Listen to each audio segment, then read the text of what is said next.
को सीएम पद का उम्मीदवार बनाने से पहले जनता से पूछेंगे। ये ऐलान करते समय उन्होंने ये भी साफ कर दिया कि खुद भगवंत मान ऐसा चाहते हैं। कमरे में बैठ के मैं तो कह रहा था कि भगवंत मान को बना देते हैं। भगवंत ने कहा नहीं, जनता से पूछना चाहिए सर। आम आदमी पार्टी ने जनता की राय जानने के लिए एक नंबर भी जारी किया, लेकिन बीजेपी ने उसकी नीयत पर सवाल उठाया और आरोप लगाया कि ये सब भगवंत मान को साइडलाइन करने के लिए हो रहा है। फोन की राय किसने सुनी, किसने देखी, किसने करी, ना कोई और चेहरा ना कोई बात, बस एक ही पर्पस है, भगवंत मान का पत्ता काटने का रास्ता है। तालों के लिए मशहूर यूपी के अलीगढ़ में एक बुजुर्ग कारीगर ने 400 किलो का एक ताला बनाया। इसकी लंबाई 10 फीट और चौड़ाई 4.5 फीट है। दावा है कि ये दुनिया का सबसे बड़ा ताला है। अब ये कारीगर इस ताले को अयोध्या में बन रहे राम मंदिर के लिए सौंपना चाहते हैं।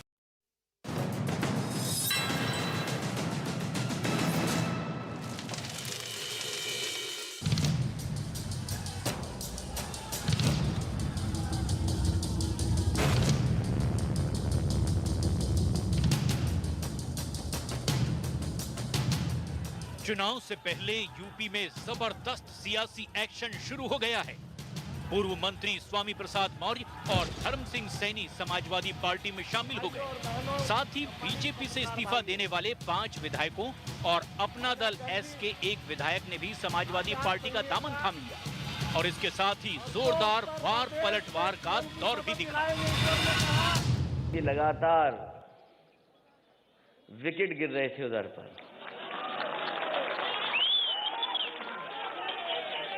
हालांकि हमारे बाबा मुख्यमंत्री क्रिकेट खेलना नहीं जानते हैं। अगर वो क्रिकेट भी जानते होते अब तो उनसे कैच छूट गया। 80-20 नहीं, अब तो होगा 15 और 85 का। 85 तो हमारा है, 15 में भी बंटवारा है। जिसका मैं साथ छोड़ता हूं उसका कहीं अता पता नहीं रहता है। हमारी बहन जी जिंदा, इसका जिंदा मिसाल है। ये सुनामी भाजपा को उखाड़ करके सीधे सीधे हिंद महासागर में ले जाकर के डुबोने का काम करेगी। वंशवाद और परिवारवाद की राजनीति करने वाले सामाजिक न्याय के समर्थक नहीं हो सकते। दूसरा, भ्रष्टाचार जिनके जीन्स का हिस्सा हो वे सामाजिक न्याय की लड़ाई नहीं लड़ सकते। इस बीच समाजवादी पार्टी के कार्यक्रम में कोरोना नियम की धज्जियां भी उड़ी, जिसे लेकर केस भी दर्ज हो गया है। तो आज उत्तर प्रदेश की सियासत के हर सवाल पर होगा 2 दिग्गजों का सबसे बड़ा साक्षात्कार और यूपी चुनाव के हर मुद्दे पर होंगे बेबाक सवाल। अगले 1 घंटे देखिए आर पार में सीएम योगी और अखिलेश यादव। मैं बुलाना चाहता हूं उत्तर प्रदेश के मुख्यमंत्री योगी आदित्यनाथ जी को। अभिनंदन है योगी आदित्यनाथ जी का। न्यूज़ 18 एजेंडा उत्तर प्रदेश के महामंच पर।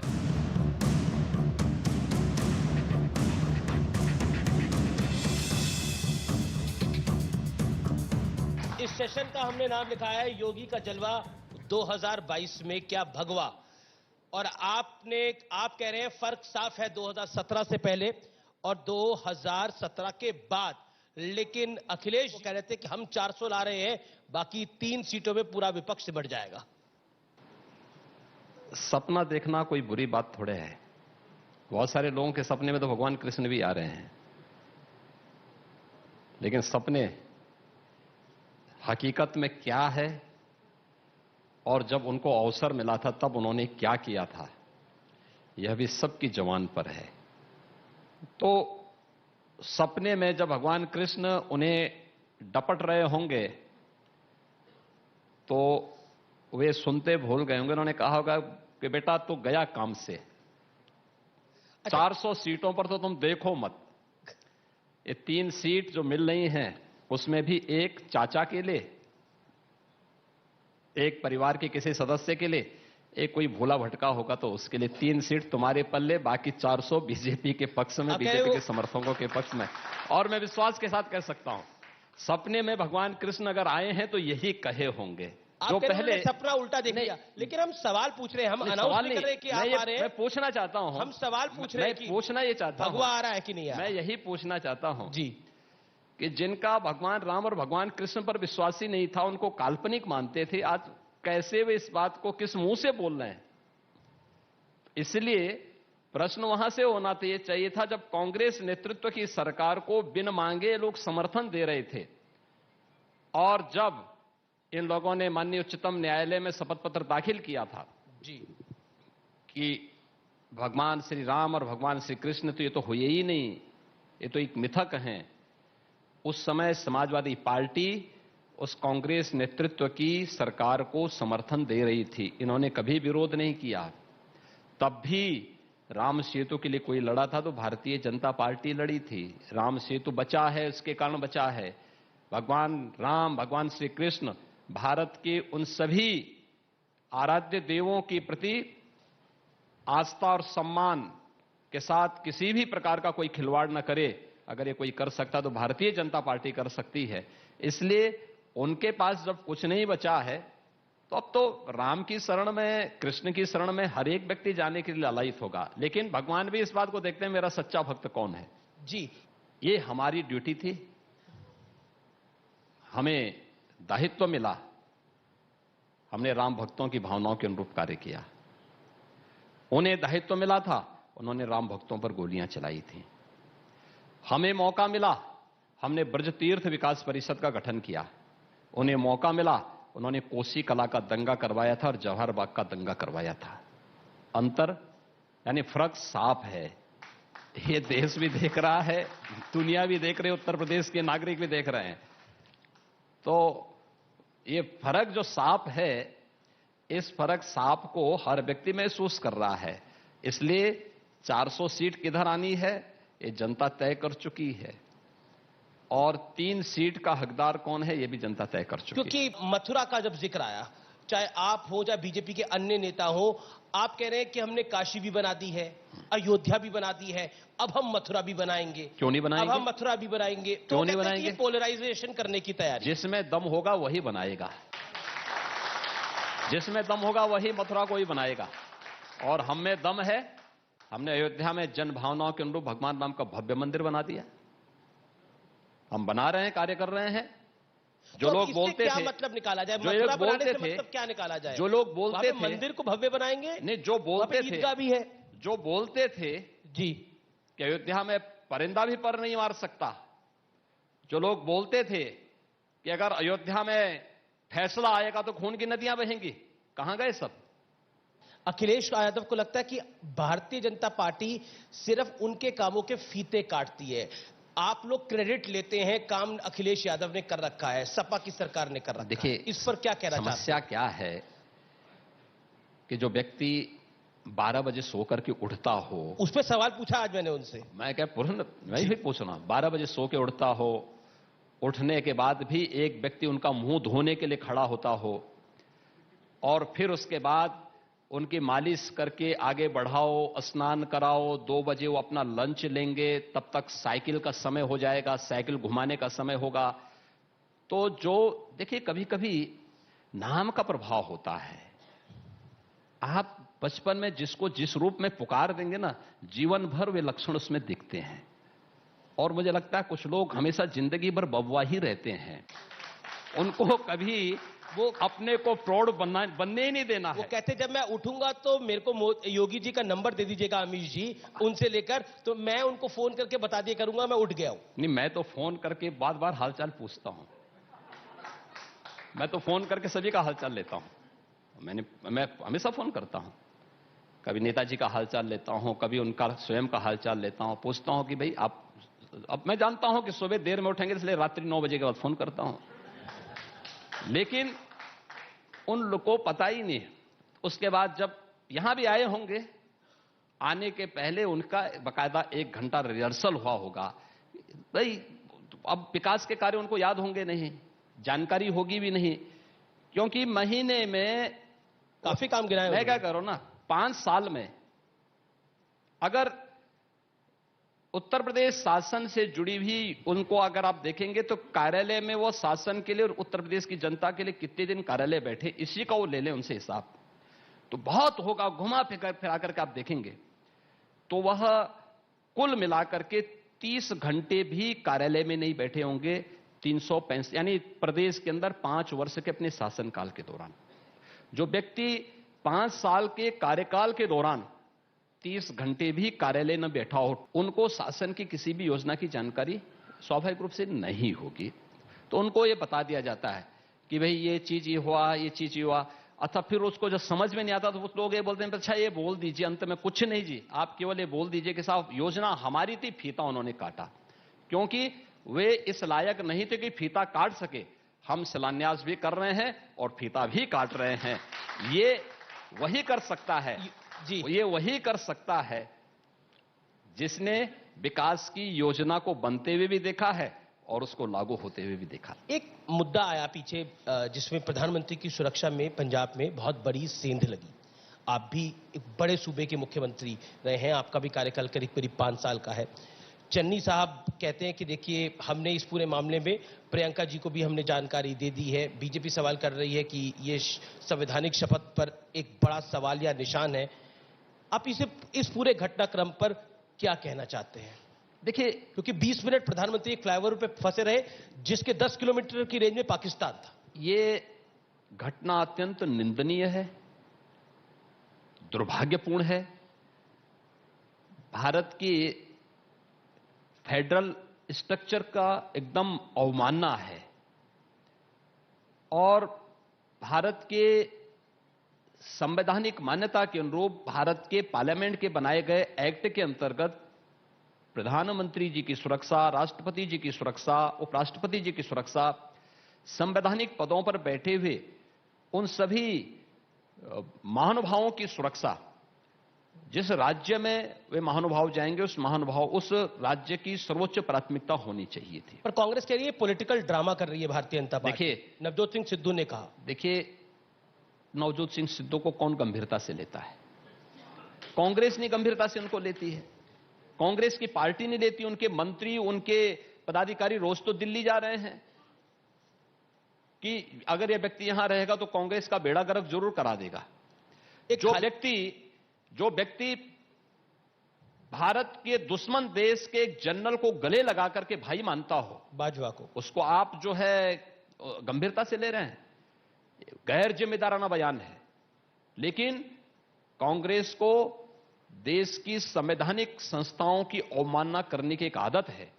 यह देश के सामने प्रश्न है कि जब प्रधानमंत्री जी की सुरक्षा पर ये लोग खिलवाड़ कर सकते हैं तो देश और आम जनता जनार्दन के साथ इनका व्यवहार कैसा होगा?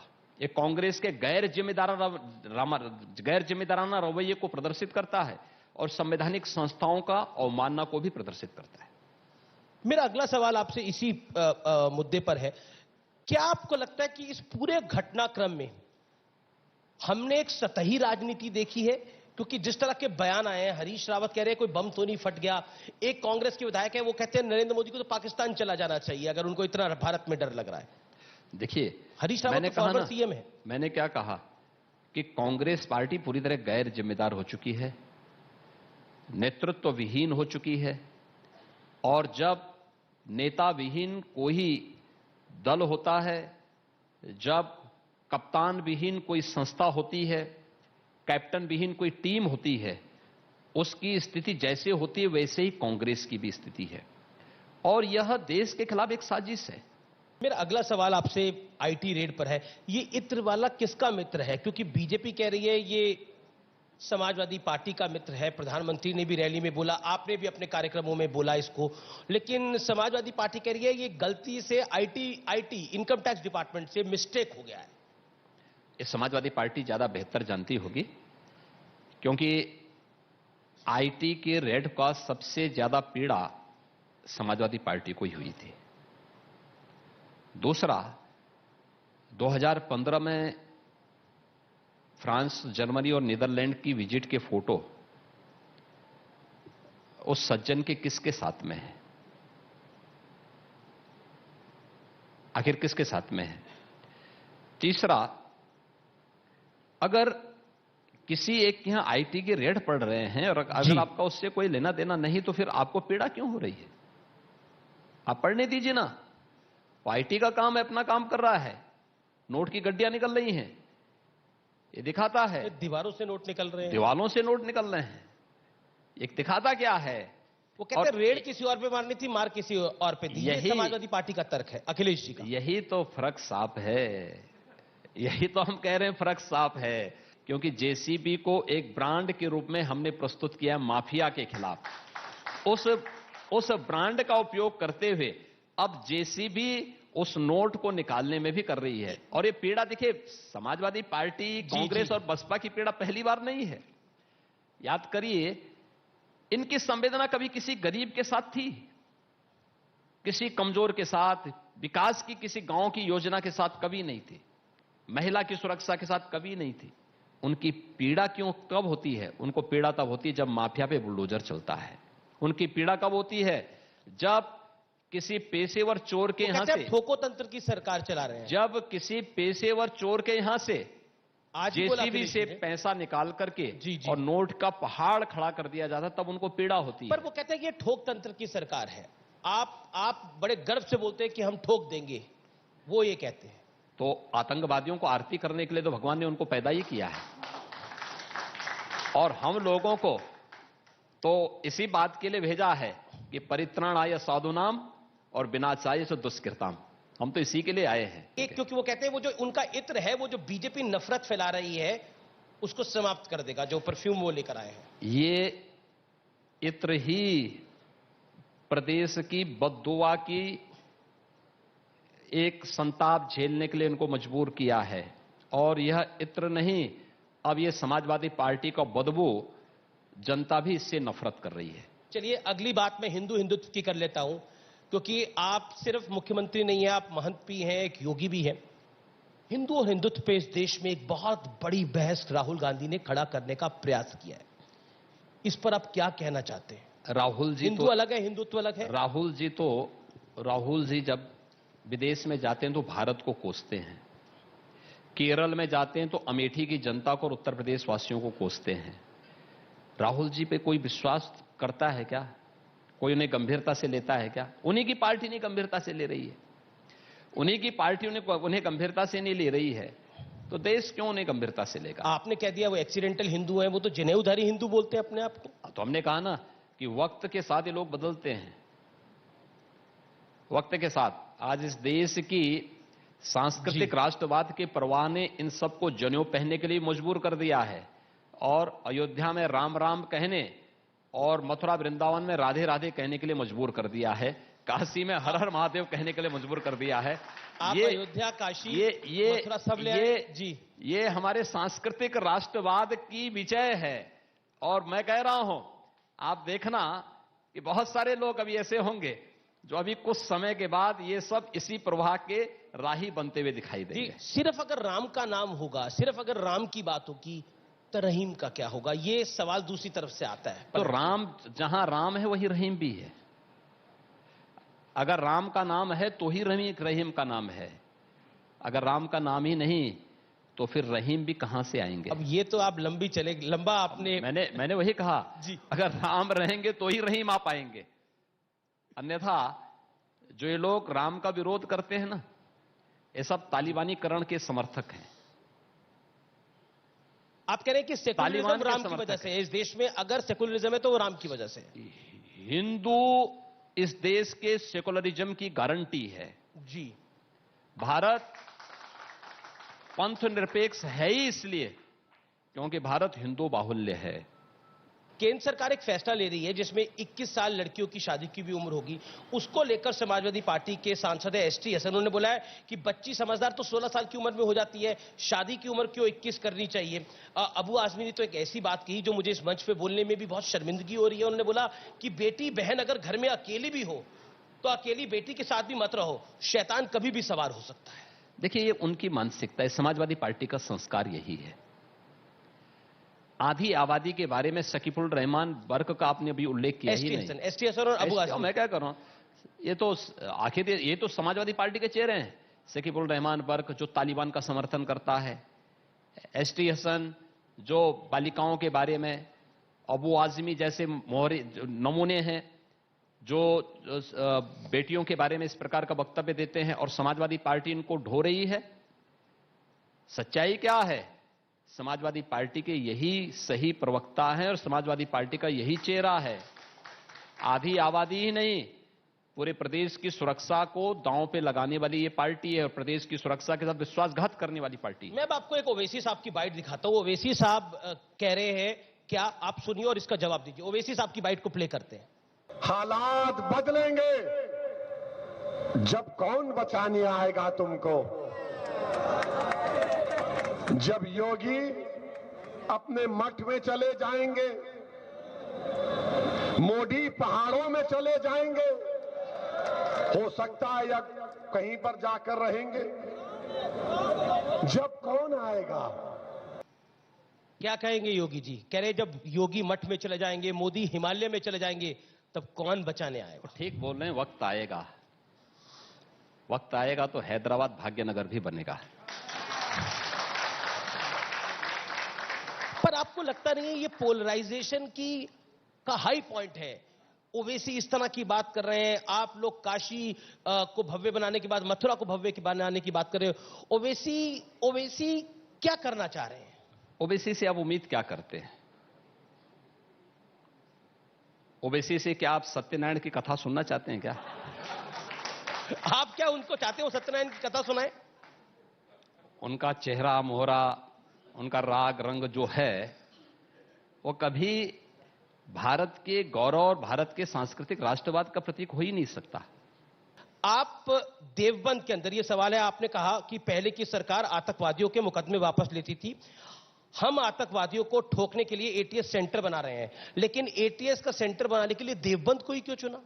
देखिए, हम लोग हर उस स्थल पर जो राष्ट्रीय सुरक्षा के प्रति संवेदनशील है जी, वहां पर हम लोग अपने एक व्यवस्थित एजेंडे के तहत राष्ट्रीय सुरक्षा को ध्यान में रख करके अपने इस कार्यक्रम को आगे बढ़ा रहे हैं।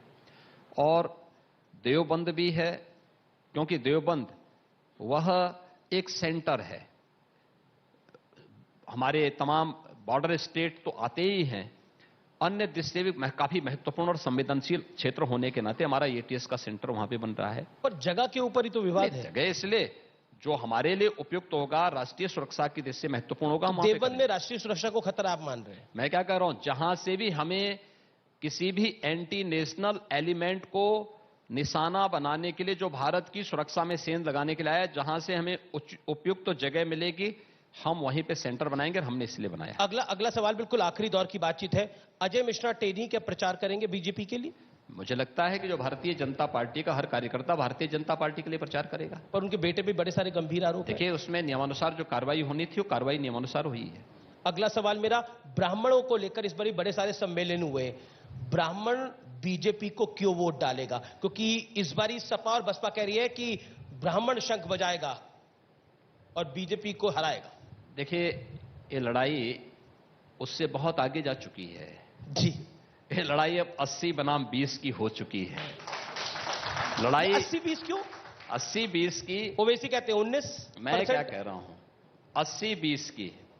जो राष्ट्रवाद, सुशासन और विकास का पक्षधर है जी, ऐसे 80% से अधिक लोग भारतीय जनता पार्टी के कमल फूल पर अपना बटन दबाएंगे। और जो लोग राष्ट्रवाद, विकास और सुशासन के विरोधी हैं, माफिया समर्थक हैं, अपराधी समर्थक हैं, पेशेवर दंगाइयों का साथ देते हैं, भ्रष्टाचारियों का साथ देते हैं, भारत विरोधी तत्वों को गले लगाते हैं, किसान विरोधी हैं, गांव विरोधी हैं, बेटियों की सुरक्षा के विरोधी हैं, वह 15 से 20% लोग अपना राह अलग बनाएंगे। और कांग्रेस के बारे में आपका आकलन क्या है यूपी के अंदर? देखिए, कांग्रेस मुझे लगता है कि उत्तर प्रदेश में आईसीयू में पड़ी हुई है। और प्रियंका जी तो बड़ी मेहनत कर रही है, राहुल जी भी आए थे अमेठी अभी। ठीक बात है भाई, जब आईसीयू में कोई पड़ा रहता तो उसके लिए तो अंतिम समय में मेहनत करनी पड़ती होती।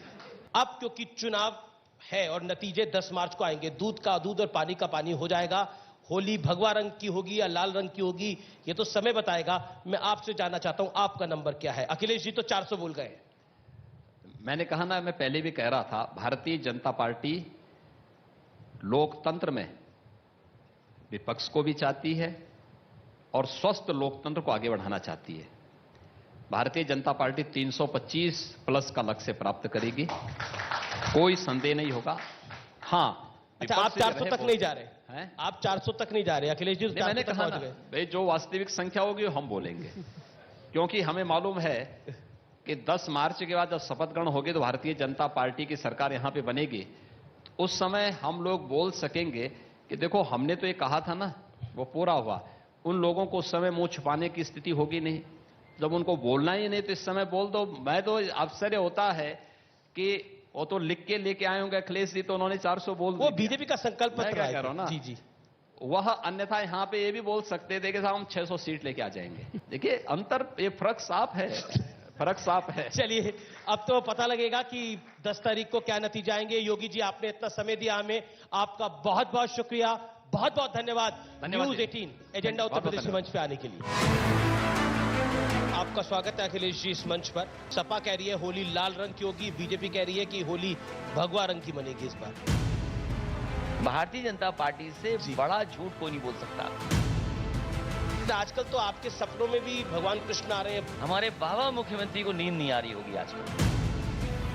12 बजे सो के उठते हैं। उनका कोई ऐसा नंबर दे दीजिए तो कम से कम मैं उन्हें उठा के बताऊंगा कि मैं कितने बजे उठता हूँ। प्रधानमंत्री ने बोला ये जो लाल टोपी वाले हैं ये रेड अलर्ट है। ये उन्हीं के लिए रेड अलर्ट है, वो समझ गए, ये अच्छा रहा।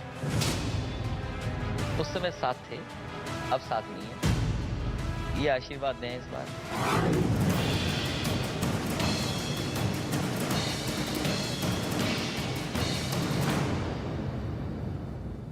के लिए कांग्रेस और एनसीपी में गठबंधन हो सकता है। खबर है कि इन दोनों पार्टियों के नेताओं के बीच इस मामले पर बैठक भी हुई, जिसमें एनसीपी को 4 से 5 सीटें देने पर सहमति बन गई।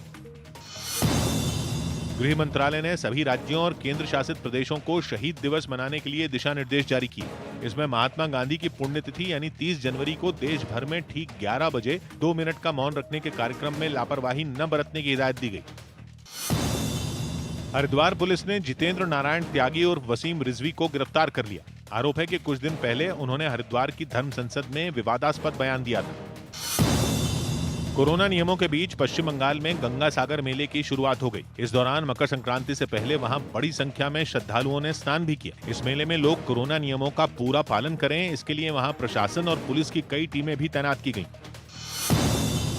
कांग्रेस ने कर्नाटक में चल रही अपनी पदयात्रा को कोरोना संकट की वजह से फिलहाल रोकने का फैसला लिया।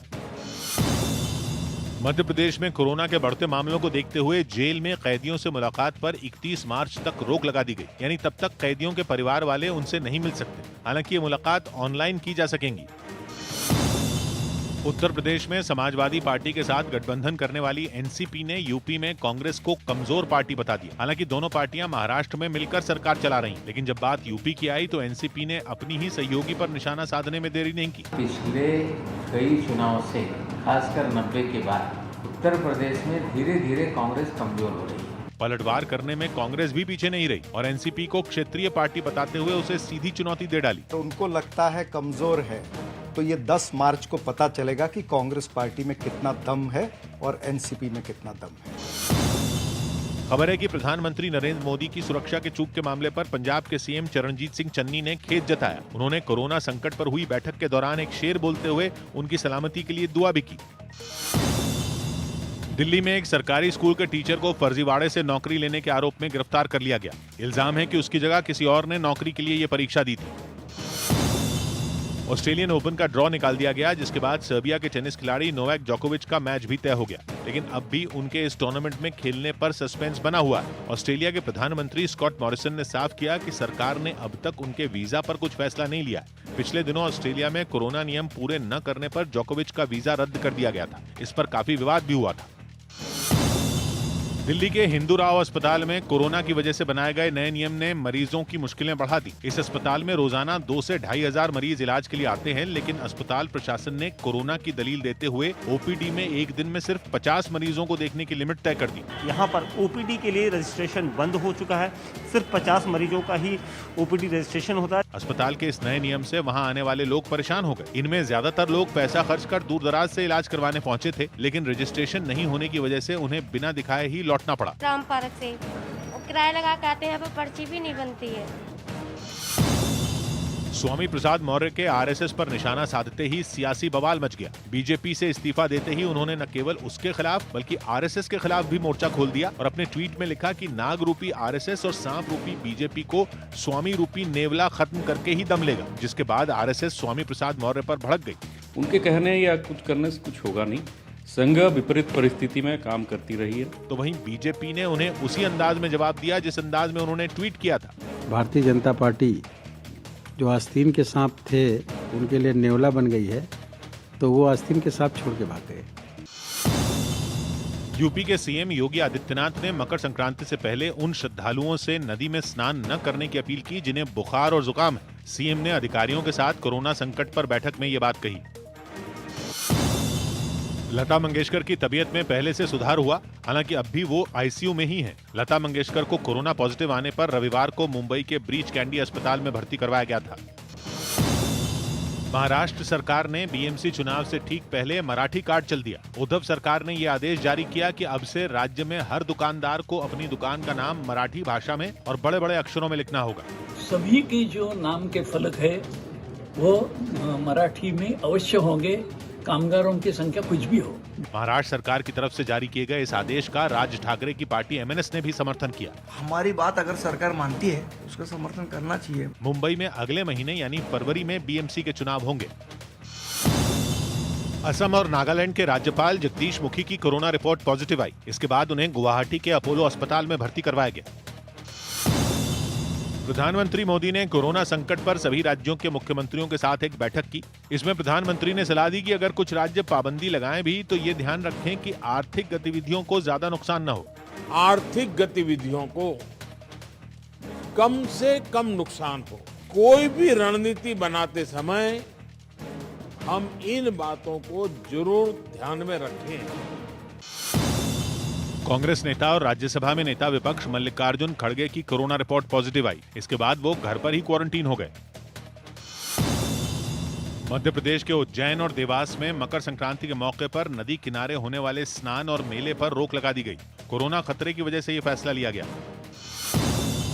केंद्रीय स्वास्थ्य मंत्री मनसुख मांडविया ने बताया कि अब तक 3 करोड़ से ज्यादा बच्चों को कोरोना वैक्सीन की पहली डोज लगाई जा चुकी है। फिलहाल सरकार 15 से 18 साल के बच्चों को ये वैक्सीन लगा रही है। इंडिया ओपन बैडमिंटन टूर्नामेंट में के श्रीकांत समेत 7 भारतीय खिलाड़ियों की कोरोना रिपोर्ट पॉजिटिव आई। इसके बाद ये सभी खिलाड़ी टूर्नामेंट से बाहर हो गए। पंजाब में आम आदमी पार्टी के सीएम पद के उम्मीदवार के नाम पर सियासत।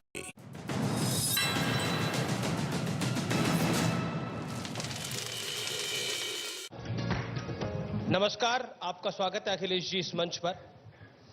सेशन का अखिलेश जी नाम है, बाईसाइकिल कितनी दूर कितनी पास। सवाल तो पहला मेरा यह है, बीजेपी कहती है फर्क साफ है, आप कहते हैं बीजेपी साफ है। बीजेपी कहती है समाजवादी पार्टी इस बार 2017 से भी हाफ है।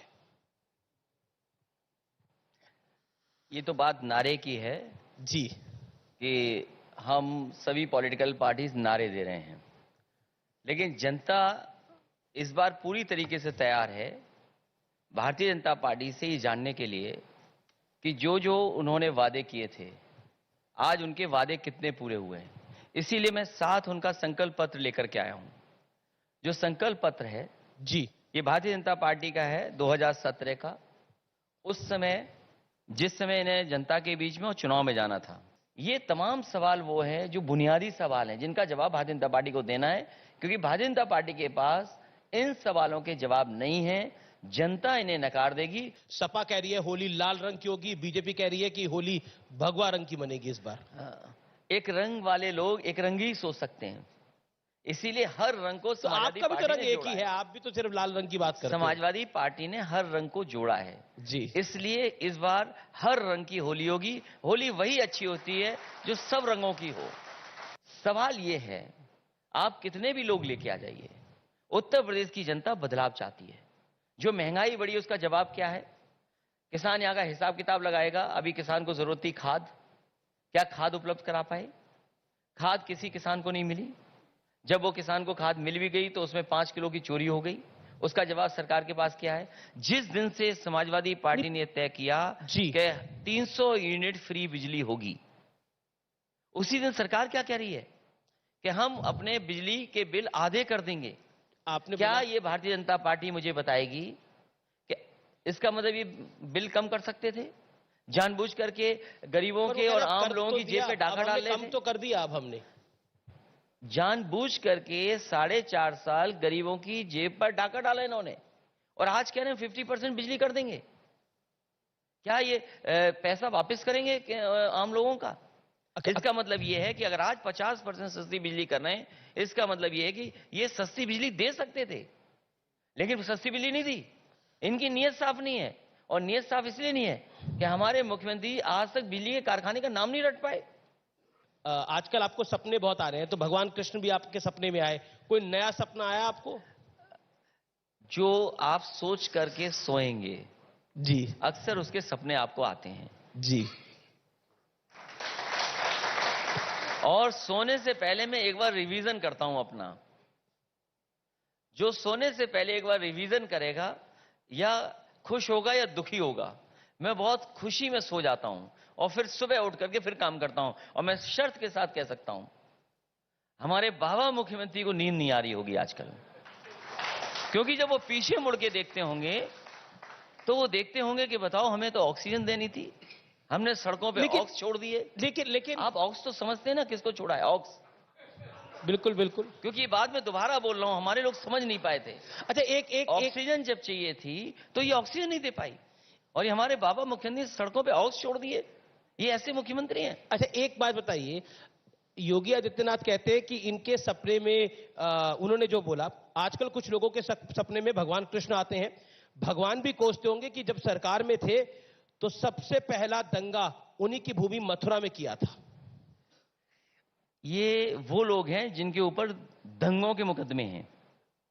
हमारे बाबा मुख्यमंत्री पर खुद पे मुकदमे थे। उन्हें एनसीआरबी का डेटा दिखाइए कि आखिरकार दंगे उनकी सरकार में कितने हुए हैं, क्योंकि मैं कहूंगा तो बात नहीं स्वीकार करेंगे लोग, लेकिन एनसीआरबी का डेटा यह कहता है, क्या इनकी सरकार में दंगे नहीं हुए? क्या इनकी सरकार में फेक इनकाउंटर नहीं हो रहे? क्या इनकी सरकार में कस्टोडियल डेथ नहीं हो रही? ये वो सरकार है जो ठोकरा से चल रही है।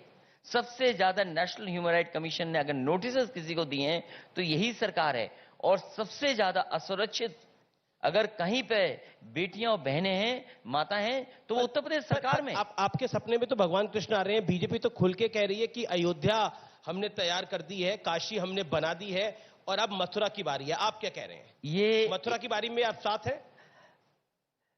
समाजवादी पार्टी संविधान और देश के कानून के साथ है जी। भारतीय जनता पार्टी इन तमाम मुद्दों को वोट के लिए उठाती है। आज हम उनसे ये जानना चाहते हैं, उत्तर प्रदेश में 4.5 साल में कितनी लाठी आपने नौजवान को मारी है? आप भी तो वोट के लिए कर रहे हैं। जो नौजवान को लाठी मारी है, वोट के लिए नहीं कर रहे। राम परशुराम आप वोट के लिए नहीं कर रहे। मैं भगवान कृष्ण का सपना आपको वोट के लिए नहीं आ रहा। नहीं, मुझे ये बड़ा चुनाव है जी, और देश का चुनाव होने जा रहा है। आपने देखा कि जैसे ही बीजेपी को हार सताई, पूरे देश के नेता यहां आने लगे, दिल्ली के नेता आने लगे। समाजवादी पार्टी का एक विजय रथ चला, जनता का जो समर्थन देखा भारतीय जनता पार्टी ने, 6 रथ चलाए। एक रथ भारी था 6 रथ पर। ये जनता का समर्थन देख करके 6 रथ चले हैं, लेकिन उसके बावजूद भी जनता उत्तर प्रदेश की तैयार है इनको सबक सिखाने के लिए। अगला सवाल मेरा आपसे यह है कि बीजेपी कह रही है कि अब क्योंकि वोटों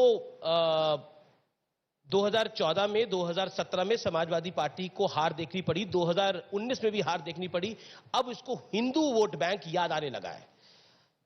क्या कहना चाहते हैं? क्योंकि जब आप मुख्यमंत्री थे, आप कुंभ में तब तो नहीं गए थे, लेकिन 2019 में गए आप, तो बदलाव तो आप में भी आया कुछ। जिस समय समाजवादी सरकार थी उस समय कुंभ का आयोजन हुआ था, कम पैसों में हुआ था, और हार्वर्ड जैसी यूनिवर्सिटी ने अप्रिशिएट किया था और पूरी स्टडी कर करके एक किताब बनाई थी कि किस तरीके से एक सिटी क्रिएट होती है और किस तरीके से एक सिटी को डिसमेंटल कर दिया जाता है।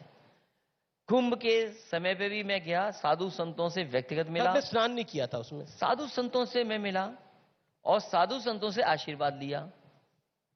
अब कपड़े पहन के तो मैं स्नान नहीं कर सकता। मैंने जब भी स्नान लिया तो कपड़े उतार कर स्नान लिया। पर 2019 में तो आपने स्नान किया था। 2019 में तो स्नान किया था आपने। मैंने कई बार स्नान लिया, आप नहीं जानते। मैं कई बार गंगा में स्नान कर चुका हूं और संगम में भी कई बार स्नान कर चुका हूं जी। ये जरूरी नहीं है कि टीवी का कैमरा जाए तभी मैं स्नान करूं। कुछ लोग ऐसे हैं जब तक कैमरा नहीं जाएगा तब तक स्नान नहीं करेंगे। आप प्रधानमंत्री पर निशाना साध रहे हैं। मैं किसी पे निशाना नहीं जानता। हमारे तो मुख्यमंत्री जी स्नान ही करना नहीं जानते हैं। उनका वीडियो निकालिए, कैसे स्नान कर रहे थे वो गंगा में। जब कुंभ में गए थे तो कैसे स्नान कर रहे थे। सवाल इस बात का नहीं है, सवाल इस बात का है क्या मां गंगा की सफाई हुई। अगला सवाल मेरा यह है, क्योंकि आपने काफी बोला कि हमने काफी काम किए, क्रेडिट बीजेपी लेने आ जाती है। बीजेपी कहती है कि आप क्रेडिट जीवी हैं। मैं प्रधानमंत्री को कोट करता हूं, उन्होंने बोला कि जब मैं आज दिल्ली से चला तो सुबह मैं इंतजार कर रहा था कि कब कोई आएगा और कहेगा मोदी जी इस योजना का फीता तो हमने काटा था, ये योजना तो हमने शुरू करी थी। आप क्रेडिट लेना चाहते हैं? क्रेडिट नहीं लेना चाहता हूं, उनको सच्चाई बताना चाहता हूं कि जिस प्रोजेक्ट पे आप हाथ लगा रहे हैं ये समाजवादियों की देन है। अगर समाजवादियों ने नहीं शुरू किया होता तो शायद आप उद्घाटन न कर पाते, शिलान्यास न कर पाते। उदाहरण के लिए जी कानपुर की मेट्रो, क्या समाजवादी पार्टी की शुरुआत नहीं की? समाजवादियों ने अगर शुरू नहीं की होती क्या मेट्रो बन जाती? हमारे बाबा मुख्यमंत्री ने कहा था कि हम गोरखपुर में मेट्रो बना देंगे। अब तो विदाई तय है, 10 तारीख को जा रहे हैं। सुनने में उन्होंने टिकट भी बुक कर लिया अभी से ही। जी चलिए, अब आपने लाल टोपी डाली हुई है तो सवाल तो मुझे पूछना पड़ेगा। ये लाल टोपी से भारतीय जनता पार्टी को विधानसभा के सदन में प्रधानमंत्री ने बोला ये जो लाल टोपी वाले हैं ये रेड अलर्ट है। ये उनके योगी जी भी बोलते हैं ये उन्हीं के लिए रेड अलर्ट है। वो समझ गए, ये अच्छा रहा। मैं ये कह रहा था कि अखिलेश जी की इस बार आपको क्यों भरोसा है कि इस बार इनका झूठ वाला जो कैंपेन है वो नहीं चल पाएगा? इस बार आपको क्यों भरोसा है ऐसा? समय बड़ा बलवान होता है जी, और समय इनका साथ नहीं दे रहा। उदाहरण, इन्होंने कोशिश की, भारतीय जनता पार्टी ने, कि समाजवादी इत्र बनाने वाले के घर पे छापा मारा जाए, और ये रणनीति कहां बनी होगी ये मैं नहीं कह सकता हूं। इन्होंने, भारतीय जनता पार्टी ने, और मुझे जो जानकारी मिली है उत्तर प्रदेश के कुछ अधिकारी जो बड़ी पोस्ट पे बैठे हैं, वो सरकार में ऊंचे पद पे बैठे हैं, वो अधिकारी, यहां से सूचना उन्होंने दिल्ली दी। दिल्ली में रणनीति बनी, उत्तर प्रदेश से सहमति हुई। उन्होंने कहा कि समाजवादी इत्र जिसने बनाया उस व्यापारी पर हम छापा मारेंगे इनकम टैक्स का। और देखिए समय कैसा हमारा साथ दिया। इनका डिजिटल इंडिया फेल हो गया। जिस व्यक्ति के यहां इन्होंने छापा मारा वो उन्हीं का व्यक्ति था, वो इत्र बनाने वाला नहीं था। एक बात जिसके यहां 200 करोड़ रुपए निकला, जिसके कहते हैं, आज भी कह रहे हैं सरकार के लोग, और दिल्ली से जो आईटी सेल के हेड हैं भारतीय जनता पार्टी के, वो एक तस्वीर हमारी पोस्ट करते हैं। वो कहते हैं ये पीयूष जैन वही है जो, यस वही, उनको तो करोड़ों का पैकेज मिला होगा। क्या आदमी थे? मैंने उनका पूरा पता किया, कुछ भी नहीं थे वो। और क्या बन गए वो तो वैसे पेशे से इंजीनियर है। अरे पेशे से इंजीनियर, मैंने उनके क्लासमेट से पूछा है वो क्या थे। बिना होमवर्क के मैं ये बात नहीं कहता हूं जी। अगर होमवर्क मेरा सही है तो मैं जानता हूं कि वो क्या थे। और सोचिए क्या झूठ फैलाया उन्होंने। हमारी तस्वीर लगा दी ग्रासे, और तस्वीर में लगाया कि ये पुष्पराज जैन के साथ वही व्यक्ति है जिसके यहां छापा पड़ा था। मुझे ये बताओ, क्या भारतीय जनता पार्टी ऐसे झूठे आदमी को अपनी पार्टी में रखे कि नहीं रखे? आप कह रहे हैं ना बीजेपी का आदमी। मैं कह रहा हूं बीजेपी का आदमी है। बीजेपी अपने आदमी पे अगर छापा डलवा रही है, अगर इनकम टैक्स डाल रहा है छापा, फिर इसका मतलब इनकम टैक्स तो निष्पक्ष है। ये सवाल बहुत अच्छा पूछा। ये सवाल आपने बहुत अच्छा पूछा जी। मैं इसमें ये कहना चाहता हूं, ये डिजिटल इंडिया की गलती थी। वो क्यों थी? कि दोनों का नाम मिस्टर पी जैन है, दोनों एक मोहल्ले में रहते हैं, दोनों एक शहर के हैं, दोनों का कारोबार एक है, दोनों के हर शहर में घर हैं, कानपुर में, मुंबई में, दोनों एक्सपोर्ट करते हैं। तो वो कंप्यूटर से नाम पुष्पराज जैन की जगह पीयूष जैन निकल आया। आईटी कंपनी, इनकम टैक्स के लोगों को जाना था कन्नौज, पुष्पराज जैन के यहाँ, और चले गए वो पीयूष जैन के यहाँ। हाल ही में एक बहुत सीरियस इंसिडेंट हुआ है, प्राइम मिनिस्टर की एक सिक्योरिटी में बड़ा लैप्स हुआ है पंजाब के अंदर, आप उस पर क्या कहना चाहते हैं? देखिए, मैंने अपनी बात रखी थी और मैंने यही कहा कि प्रधानमंत्री जी को वहां जाना चाहिए था, किसानों को रोकने नहीं देना चाहिए था। कम से कम प्रधानमंत्री जी खाली कुर्सी तो देखते, और खाली कुर्सी देखते तो वो कम से कम ये बताते देश को कि 3 काले कानून क्यों लाए गए थे और 3 काले कानून क्यों वापस हुए, और कम से कम जो 700 किसान शहीद हुए उनके बारे में वो श्रद्धांजलि जरूर देते। क्या आपको लगता नहीं है कि प्रधानमंत्री की सिक्योरिटी को थोड़ा लाइटली लिया गया, और पाकिस्तान का बॉर्डर 10 किलोमीटर दूर था, जैसा कैप्टन अमरिंदर सिंह ने बोला, मनीष तिवारी जो कांग्रेस के नेता है, फॉर्मर आईएनबी मिनिस्टर, उन्होंने बोला कि प्राइम मिनिस्टर फ्लाईओवर पे थे, 10 किलोमीटर बॉर्डर दूर था, एम्बुश लगा के उनको टारगेट किया जा सकता था। मतलब क्या आपको लगता नहीं है बड़ा सिक्योरिटी लैप्स है? आप खुद एक मुख्यमंत्री रहे हैं, फॉर्मर सीएम है आप, व्हाट यू हैव टू से? नहीं, देखिए, सिक्योरिटी से किसी को खिलवाड़ नहीं करनी चाहिए, नंबर 1। और प्रधानमंत्री जो पद है उस पर सिक्योरिटी वैसे ही पर्याप्त होती है, लेकिन अगर प्रधानमंत्री थे तो कम से कम उस सभा में जरूर जाना चाहिए था जहां खाली कुर्सी थी। मैं तो किसानों से कहूंगा कि अगली बार खाली कुर्सी हो तो प्रधानमंत्री को रोके नहीं। आपको लगता नहीं है जिन्ना का नाम लेना आवश्यक नहीं था? भारतीय महापुरुषों के साथ जिन्ना को खड़ा कर देना, जिसने देश का विभाजन करवाया, वो जिन्ना की जो भारत के लिए एक विलेन है। तो भारतीय जनता पार्टी को अपने नेता के कहे हुए बात को, और उन्हीं के नेता ने जो किताब लिखी वो जरूर पढ़नी चाहिए। जी चलिए, योगी आदित्यनाथ ने इस पर बोला कि जो लोग जिन्ना का समर्थन कर रहे हैं वही लोग तालिबान का भी समर्थन करते हैं, योगी जी ने ये बोला। अब हमारे बाबा मुख्यमंत्री जाने वाले हैं, वो जाएं, गोरखपुर में जो कहना चाहे वो कहें। चलिए, अब आपको एक और मैं बाइट सुना देता हूं, जिनका जिक्र आपने इस मंच पे सबसे ज्यादा किया, योगी आदित्यनाथ, उनकी मैं बाइट सुना देता हूं, उन्होंने आपके बारे में क्या कहा था, फिर आपका मैं रिएक्शन लूंगा, और उसके बाद मैं आपको 3 तस्वीरें भी दिखाऊंगा। तो व्यूअर्स, बड़ा दिलचस्प होने वाला है अगला राउंड जो है। चलिए वो बाइट प्ले करते हैं। जी को योगी जी जब फुर्सत हो ये सब जानने पढ़ने की, 12 बजे सो के उठेंगे, 2 बजे तैयार होंगे, 4 बजे अपने मित्र मंडली के साथ बैठ जाएंगे, 6 बजे फिर साइकिलिंग के लिए निकल जाएंगे, तो पॉलिटिकल कार्यों के लिए कहां फुर्सत है? अखिलेश जी, वो कहते हैं कि आप 12 बजे सो के उठते हैं, मित्र मंडली के पास चले जाते हैं, आपका जवाब क्या है? आपसे मैं आज उनका इंटरव्यू होने के बाद कॉल करूंगा जी। उनका कोई ऐसा नंबर दे दीजिए जो मैं डायरेक्ट मिलाऊं उन्हें, तो कम से कम मैं उन्हें उठा के बताऊंगा कि मैं कितने बजे उठता हूं। दूसरी बात, वैसे कितने बजे उठते हैं आप? अगर नहीं, सवाल उठने का नहीं है जी। मेरे जितने लोग हैं जो शुरू से बचपन से मुझे जानते होंगे, वो जानते होंगे कि मैं कितने बजे उठ जाता हूं। मुझे नहीं बताना कि मैं कितने बजे उठता हूं। वो तो आपकी पूरी दिनचर्या बता रहे हैं। क्योंकि बाबा खुद सोते हैं, आपने देखा नहीं कि एकांत में जा रहे हैं, एकांत में क्या कर रहे हैं, सो जाते हैं जाकर के। वो कहते हैं मैं 4 बजे उठता हूँ, पूजा पाठ करता हूं। नहीं, मुझे याद है, मुझे अधिकारियों ने बताया कि वो एकांत के लिए 2 घंटे के लिए जाते हैं, तो सो जाते हैं। लगाने के लिए जा सकते हैं, ध्यान लगाने के। वो एक योगी है तो ध्यान लगाते होंगे। देखिए, मुझे बड़ा दुख है कि हमारे बाबा मुख्यमंत्री में कोई मित्र ही नहीं है। वो हमारे लिए कह रहे हैं कि मित्र मंडली, अरे मित्र होना तो अच्छी बात होती है। हमें दुख है कि बाबा योगी जी पे कोई मित्र ही नहीं है, और कौन मान लेगा इनकी बात?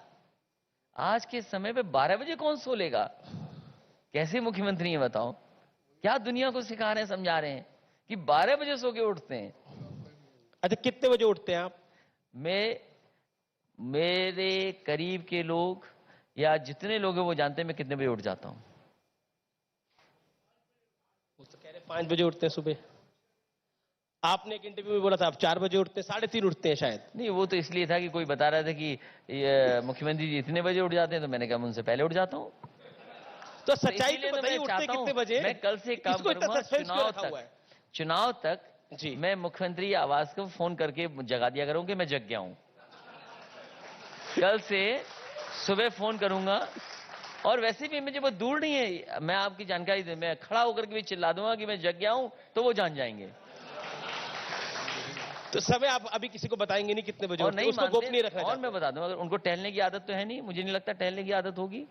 योगा वगैरह करते होंगे, ध्यान लगाते? क्या योगा करते होंगे? नहीं योगा करते वो। जब योगी नहीं तो योगा क्या करेंगे? अगली एक और राउंड है, उसमें तस्वीरें कुछ दिखाएंगे। एक तस्वीर मैं आपको दिखाना चाहता हूं, और मैं चाहता हूं आप उस पर अपनी राय जरूर रखें। 3 तस्वीरें हम आपको दिखाएंगे। पहली तस्वीर बिग पिक्चर पे कौन सी आती है, बिग स्क्रीन पे कौन सी आती है, आइए देख लेते हैं।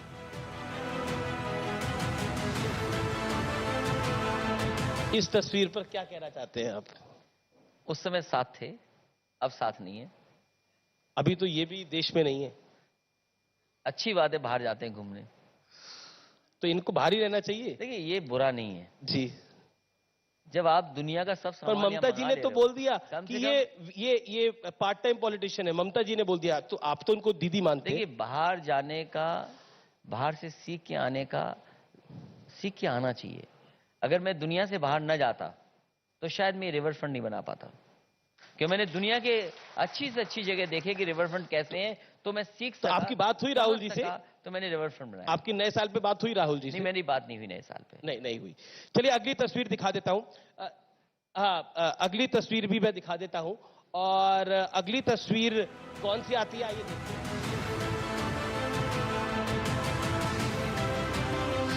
इस पर क्या कहना चाहते हैं अखिलेश जी? ये आशीर्वाद दें इस बार। इस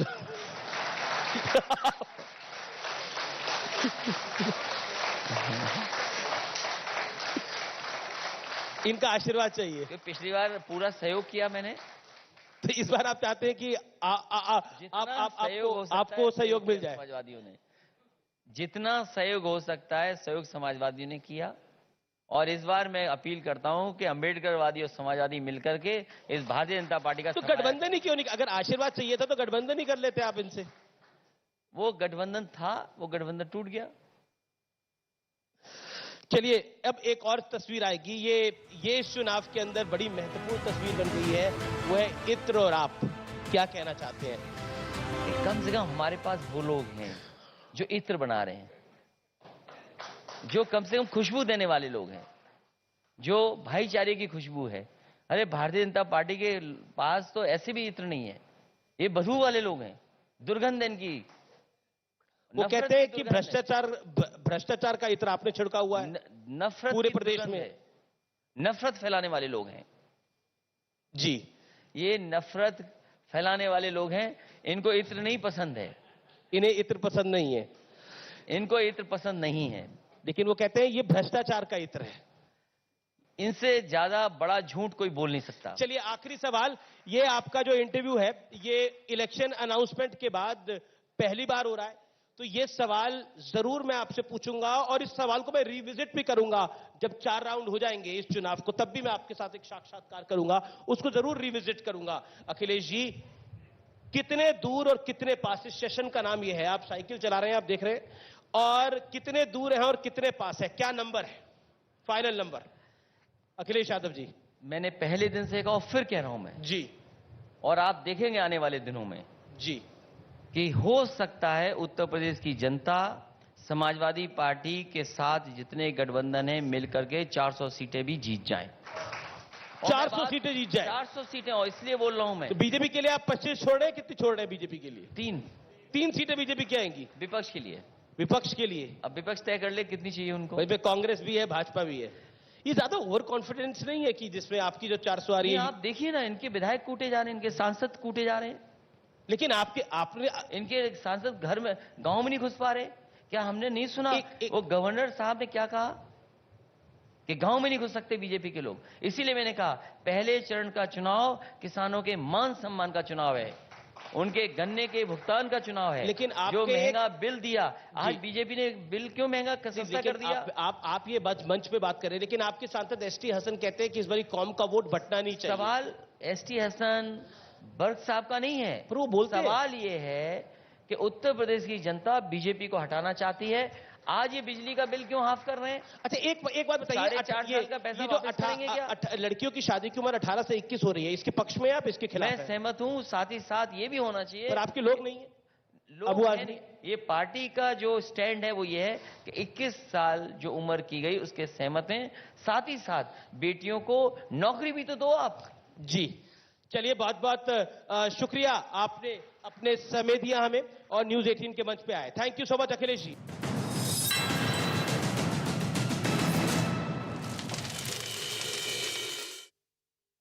पांच राज्य 690 सीट, एक बड़ी तस्वीर जहां सब कुछ है दांव पर। क्या फिर दिखेगा मोदी का दम या क्षेत्रीय दिग्गज बिगाड़ेंगे उनका खेल?